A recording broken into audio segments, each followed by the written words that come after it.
Hey guys, Shah here, and now that Shadowlands is literally less than 28 hours away, or 27 hours away, it's time for my second official Guardian Druid TLDR. This is where I'm going to cover all things Guardian Druid that you need to know as a new or returning Guardian Druid player. I did something similar to this in 8.3, and I found that a lot of people liked it, or at least watched it, so here it is again. Unlike last time, I have a better mic quality, and you'll probably be able to find timestamps below for each section of the video for easier navigation, so you're welcome.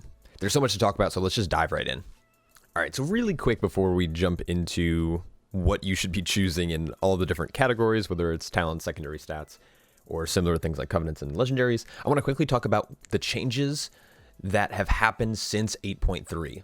So returning players, this will be a little bit more, not alarming, I guess. It would be more a little bit, I guess, news to you compared to players who've been playing during pre-patch or on beta.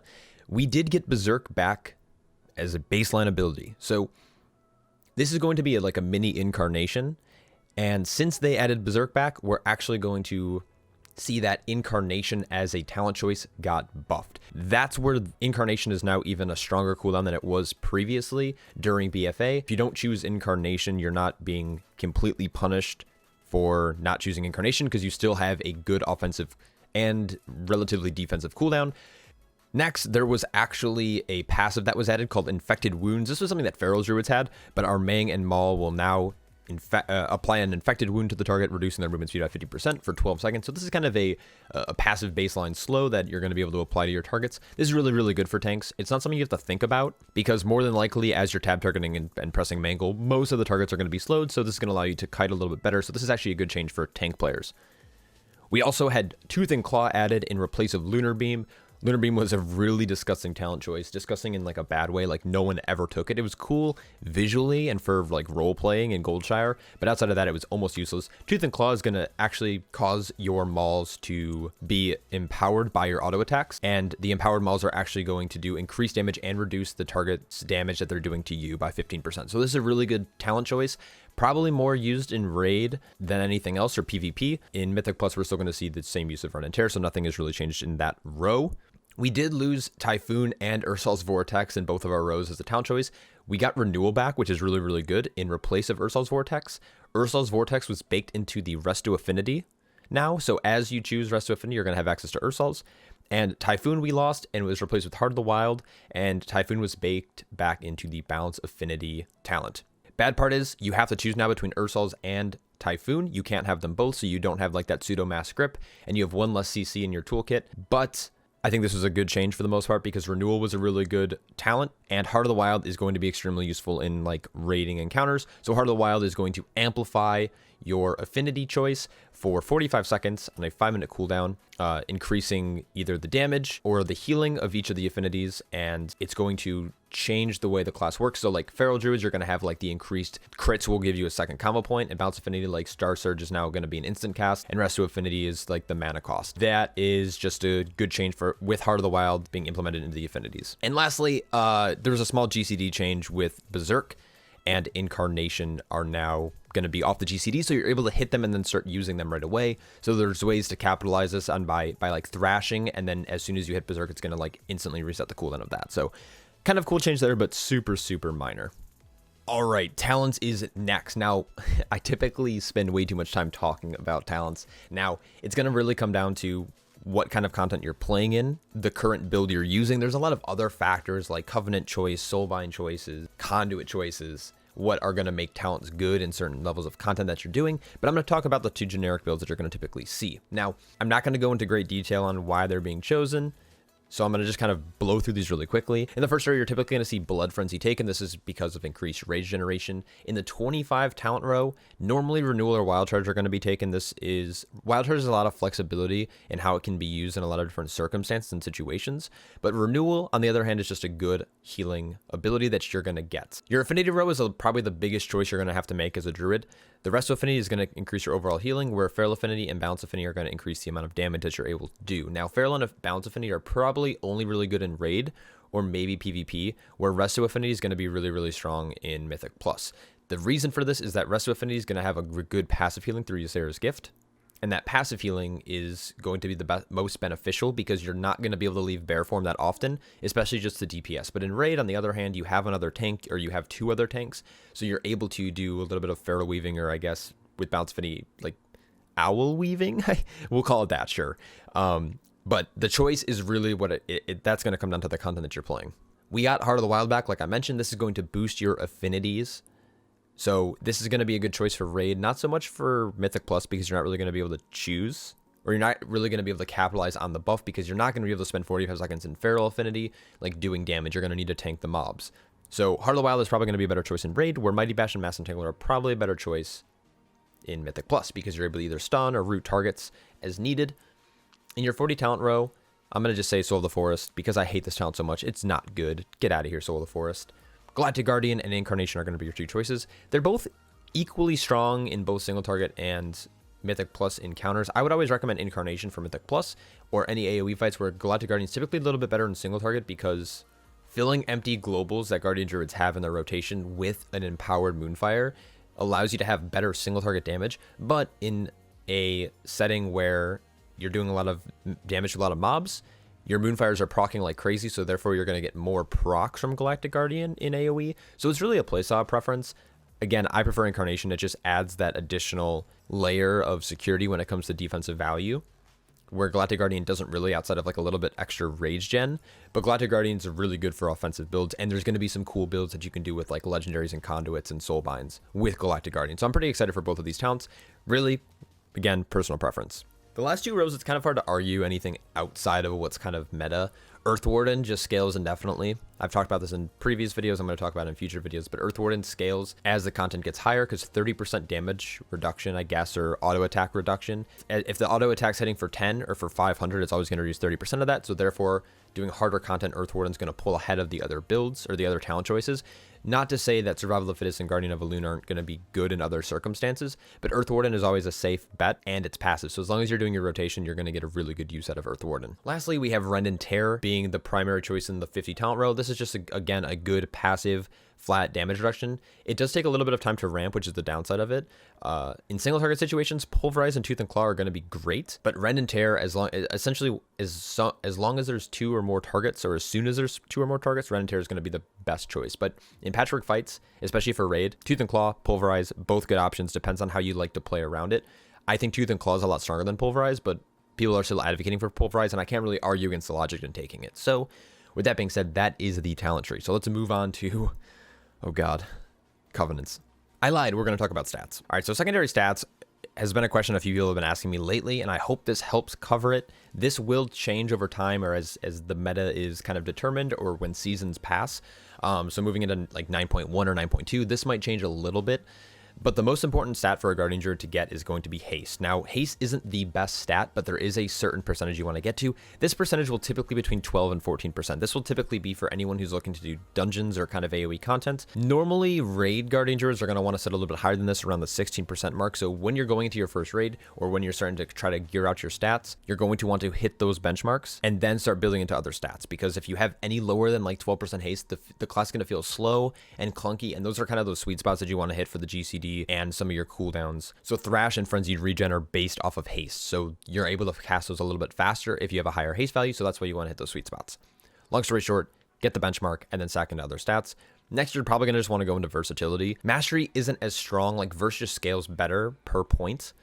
And then Critical Strike is at the bottom. The reason for this is that a lot of the damage profile in both the raid and a lot of the Mythic Plus encounters are going to be heavily kind of suited to magic, and you can't really dodge spells. So dodge loses its value when there's a lot of dots or a lot of magic in some instances, and unfortunately with Shadowlands, not unfortunately I should just say, like, it's just different than BFA. In BFA we saw a lot of physical damage, and this gave crit a little bit higher value defensively. So crit is going to be for any Guardian Druid who just wants to like do a damage build or a damage profile. If you're doing like low keys, or if you're like just a normal raider doing like normal and maybe heroic progression or something like that, Critical Strike is a fine stat. For anyone who's doing higher than that, you're typically want to go haste to a cap, verse, mastery, and then crit. Now, of course, I have to say that main stat, agility, is going to be your highest stat value. We've seen this as soon as pre-patch swapped over, or as soon as we left 8.32 pre-patch, agility or strength or intellect has boosted in power for all classes across the board, and this was due to the squish. So again, agility followed by haste to a cap, verse, mastery, crit. All right, this is a super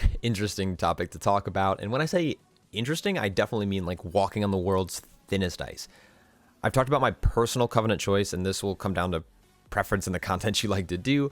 All covenants have their pros and cons, but if you're looking for a more concrete answer, Guardian and Necrolord will probably be better for single target, and Venthyr is going to be better for AoE and dungeons. I can feel people already typing in the comments, so before you do, stop.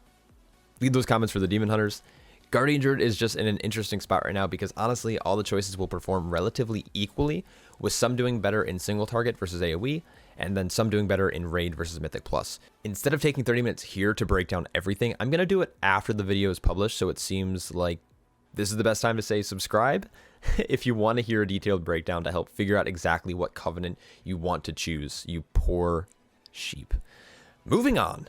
So when it comes to Soulbinds, obviously, like I just said with the covenant choice, it really comes down to your choice in covenant. So I'm going to just quickly go through maybe what the best covenant choice will be, at least for early progression, because these might change as you gear up, as you get more renown, as you unlock your second and third Soulbind option, or if you change covenants entirely. So if you choose Carrion, Pelagos is going to be your primary choice, with Clea being a strong alternate. You're going to be able to unlock both of these pretty early, but I think Pelagos will be a little bit stronger for both Raid and Mythic Plus just because he has strong early traits and good pathing. If you're choosing Necrolord, Plague Divisor Merilith allows early potency endurance conduits, which is really nice. And luckily, this is going to be your very first Soulbind unlock if you choose Necrolord, so no really work that's going to be added. I think the Bonesmith is going to be pretty strong later down the road for Mythic Plus, but until you unlock that, I think the Plague Divisor is just very versatile. So unlike Necrolord and Kyrian, the second Soulbind option is going to be better for Venthyr.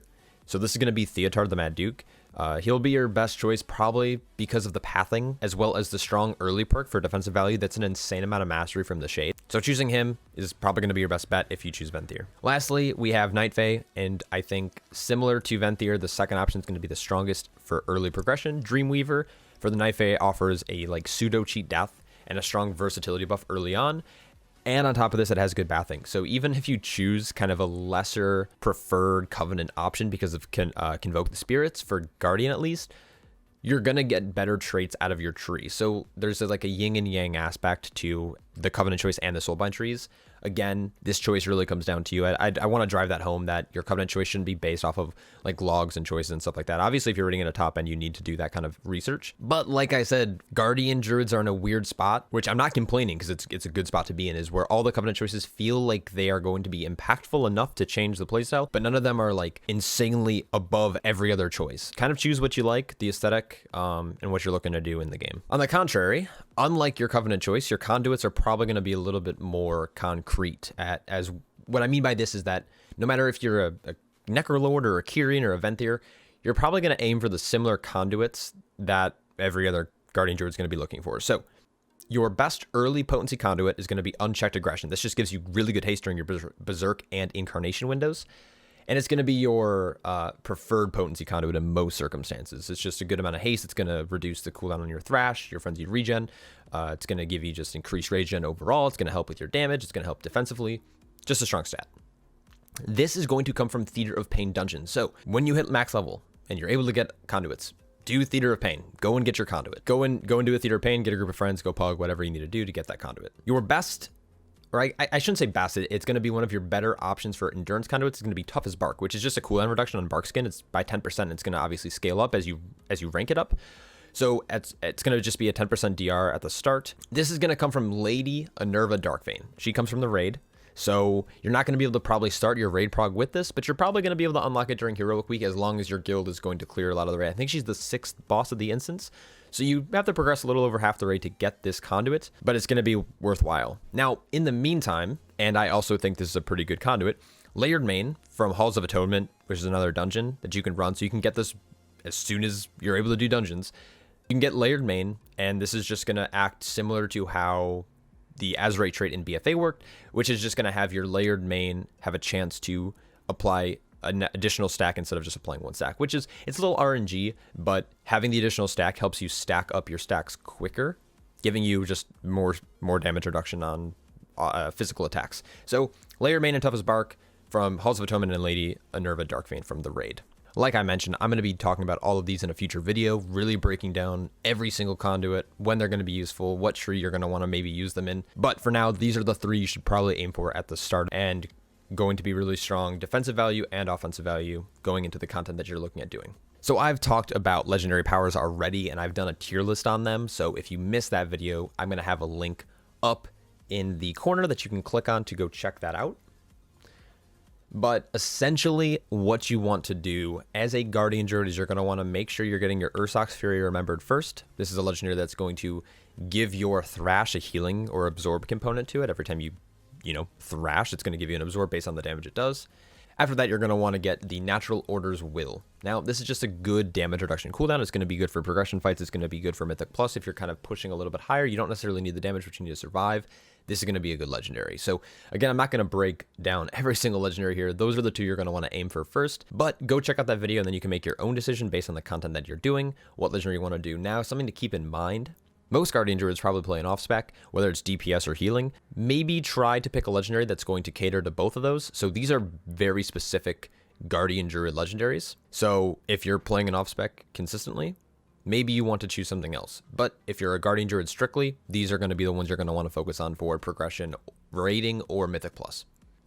So quickly, just final thoughts. That's the TLDR. If I missed anything, if you have any questions, please leave them in the comment section below. Like I mentioned a time or two through this video, if you are interested in seeing more in-depth content on what you saw in this video, hit that subscribe button and hit that notification bell. It'll let you know when I post more videos talking about the content. There's been a little bit of a drought lately on this channel, mainly because I've just been busy with real life stuff, work, as well as trying to get everything prepared for Shadowlands to drop. But my plan is to do more content when there's content to actually do.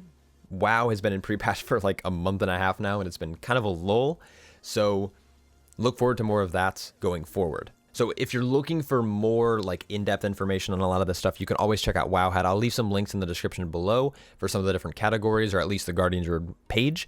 You can check that out. Pumps is an amazing Guardian Druid, one of the best in the world, especially when in the rating scene. He's done his fair share of competitive like MDI stuff as well. So go read what he has to say. It's really good information if you're really just kind of overwhelmed, or you're trying to look to figure out how Guardian Druid works, or how you're going to play it, or the path you're going to take. He has everything laid out for you guys. So go check that out. And as always, I will catch you guys in the next one. Take care.